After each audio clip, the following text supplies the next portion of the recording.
วันประกาศเอกราชของลาวใกล้จะมาฮอดแล้วรัฐบาลลาวอิสระพัดกับว่ายังบ่ทันได้มีธงประจำชาติยังบ่ทันได้มีธงประจำพรรคฉะนั้นเจ้าเพชรสราชนี่จึงแต่งตั้งให้คณะลงไปหาเจ้าสุภานุวงศ์ซึ่งพำนักอยู่ในท่าแขกในตอนนั้นเพราะว่าเจ้าสุภานุวงศ์นี้เป็นคนเดียวที่เรียนจบสูงในประเทศลาวซึ่งพระองค์นี้จบจากประเทศฝรั่งมาสบายดีเนาะทุกคนมื้อนี้สิมาเว้าถึงเรื่องของการกำเนิดธงชาติลาวหรือว่าธงประจำชาติของเฮานี่แหละเนาะก็คือว่ามีธง3สีโดยมีสีแดงสีฟ้าและก็สีขาวอยู่บงกลางนี้ว่าธงชาติเฮานี่กำเนิดขึ้นมาตอนใดและไผเป็นผู้ออกแบบไผเป็นคนให้กำเนิดไผเป็นคนออกแบบธง3สีของพวกเฮาก่อนที่เฮาจะรู้ถึงการกำเนิดของธงชาติลาวคงต้องขอย้อนกลับไปในช่วงท้ายของสงครามโลกครั้งที่2สิ้นสุดเนาะในเมื่อญี่ปุ่นนี้มาขับไล่พวกฝรั่งนี้ออกไปจากแผ่นดินลาวและก็มาในท้ายของสงครามโลกครั้งที่2ญี่ปุ่นปาราไซในสงครามโลกครั้งที่2ฉะนั้นญี่ปุ่นต้องถอนทหารทั้งหมดออกจากแหลมอินโดจีนหรือว่าออกจากซีอาคาเนย์ในตอนที่ญี่ปุ่นนี้กำลังถอนทหารออกไปฝรั่ง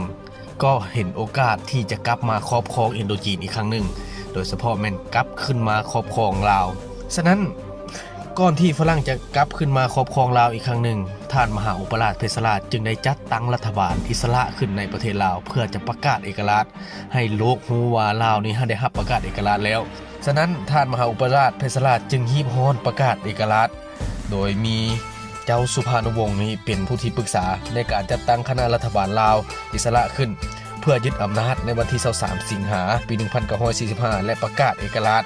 ก่อนที่ฝรั่งนี้จะกลับคืนมา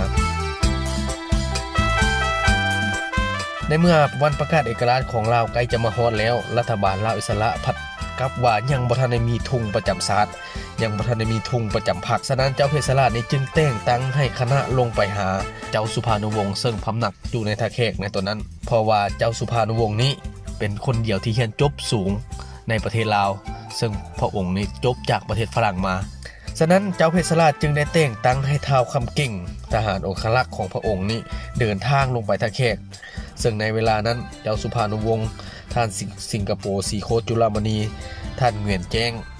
ในนามคณะรับผิดชอบป้องกันตัวเมืองท่าแขกพอแต่ท่านสุภานุวงศ์ได้รับจดหมายจากเจ้าเพชรสราชแล้วพระองค์พร้อมทั้งคณะก็ได้พากันจัดตั้งประชุมโดยความเห็นของเสด็จเจ้าสุภานุวงศ์ได้ว่า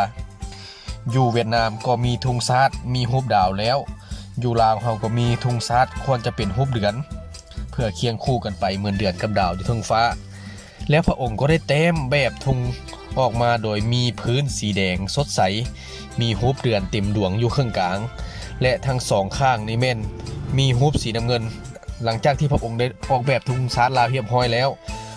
ท่านสุภานุวงศ์ก็ได้มอบให้ปาวาดและก็ปาเกิดซึ่งเป็นเมียของท่านสิงคโปร์สีโคจุลามณีนี้ยิบได้3ผืนและก็ส่งขึ้นเวียงจันทน์ด้วน2ผืนและยังเหลืออีกผืนหนึ่งเพื่อจงไว้เป็นแบบและก็ยิบอยู่ท่าแขกอีกต่อไป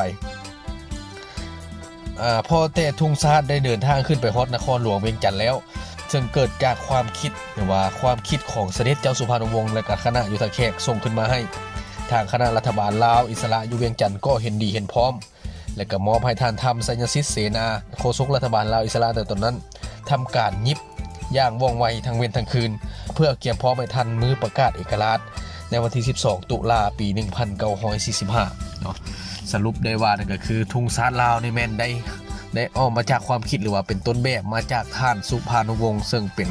น้องชายของเจ้ามหาอุปราชเพชรสราชซึ่งพระองค์ในตอนนั้นพำนักอยู่ที่ท่าแขกเพื่อจะตั้งป้องกันตัวเมืองท่าแขกอันนี้ก็คือประวัติความเป็นมาของการกำเนิดธงชาติลาวและ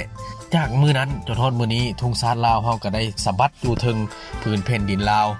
อย่างสง่างามและเป็นธงประจำชาติเฮาจนถึงปัจจุบันนี้อันนี้ก็คือความรู้เล็กๆน้อยๆที่ข้าพเจ้าหยิบมาแล้วก็นำเสนอให้ท่านผู้ฟังได้ครับรู้ประวัติเล็กๆน้อยๆของธงชาติลาวหรือว่าของประวัติศาสตร์ชาติลาวเนาะหวังว่าคลิปนี้ก็สิมีประโยชน์บ่หลายก็น้อยสำหรับทุกท่านที่รับฟังเนาะสำหรับคลิปนี้ก็แม่นเมื่อสัปนี้ต้องขอบใจพบกันใหม่ในคลิปต่อไปสบายดี